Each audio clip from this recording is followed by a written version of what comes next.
Hey, this is Pastor Curtis coming back at you for another episode of Wisdom on Wednesdays. As always, it is good to have you with us this week. Now, let's remember what we're doing. All right, we have one goal. We want to live wisely. So as we've been walking through this series on Proverbs, Truth Unraveled, as we're coming close to the end of it, we want to finish strong. And we want to finish strong by living wisely. We don't just think wisely. We don't want to just simply listen to a sermon. We want to apply it to our lives. Now, this week, we're talking about work. All right, now work, it's applicable to all of us. No matter what you're doing, this is applicable to you, okay? And so I want you to listen in. And again, the goal is for you to identify, let's say just one thing.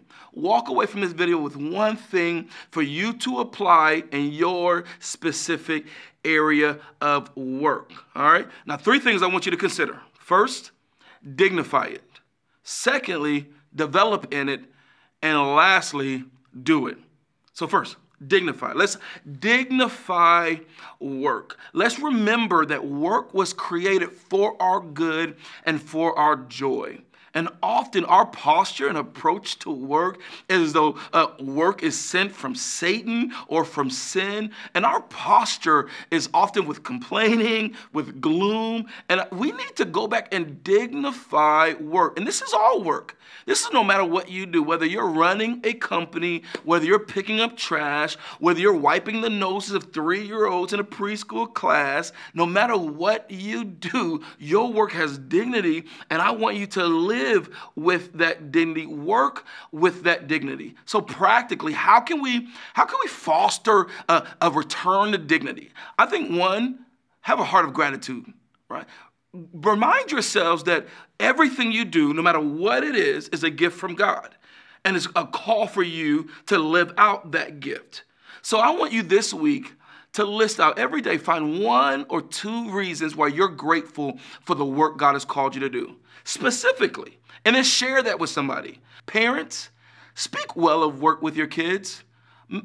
So speak well of work that your kids are looking forward to growing up and getting a job like mommy and daddy, no matter what it is. Speak well of work so that we're adding dignity to what God has called us to do. Now remember, it's all work.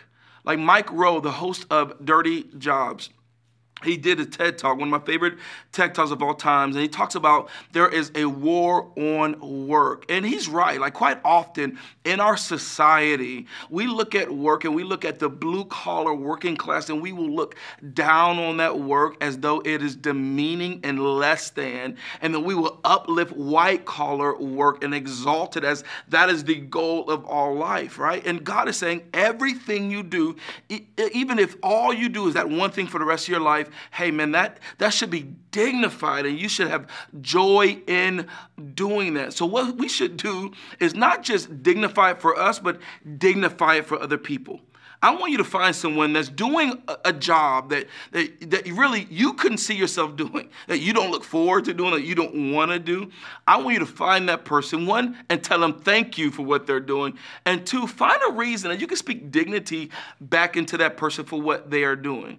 One of the practical things my mom does, and I think is awesome, is every year, man, she'll give monetary gifts to postmen, to garbage men. And the first time I learned about it, I thought it was weird. But the reason why she does it is that's her way of going back to those people and saying thank you and telling them what you do matters to me. You're not just here to serve me. You are a blessing. And I just want to give you this small token of my appreciation to add dignity back to what you're doing. So let's dignify work. Secondly, let's develop in it. Because work is a gift, because work should grow in what we're doing. We always want to do all we can to grow in the gifts, abilities, and skills God has given us. Proverbs will say that those who function with skillfulness are a blessing and will be noticed by others.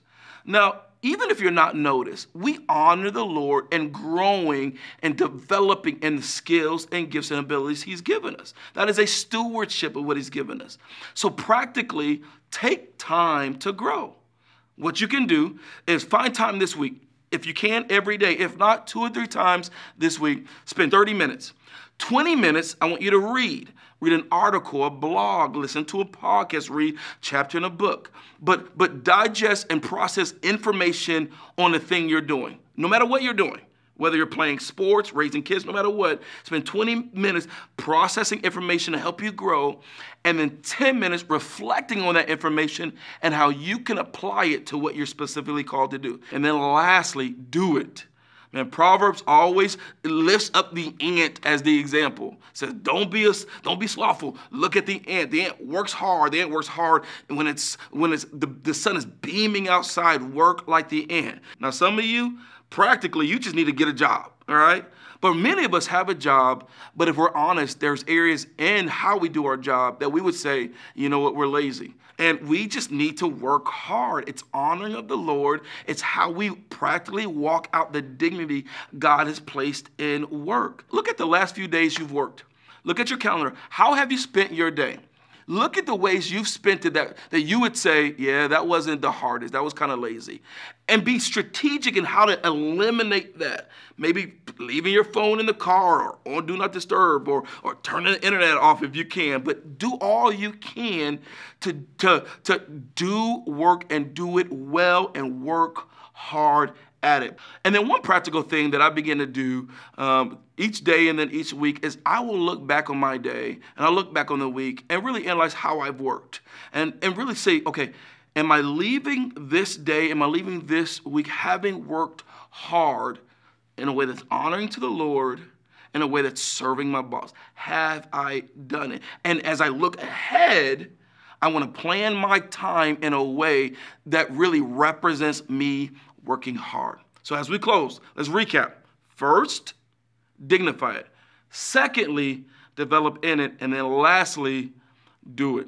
Now, I appreciate you spending time with me again this week for Wisdom on Wednesdays, and I look forward to seeing you next week. Peace.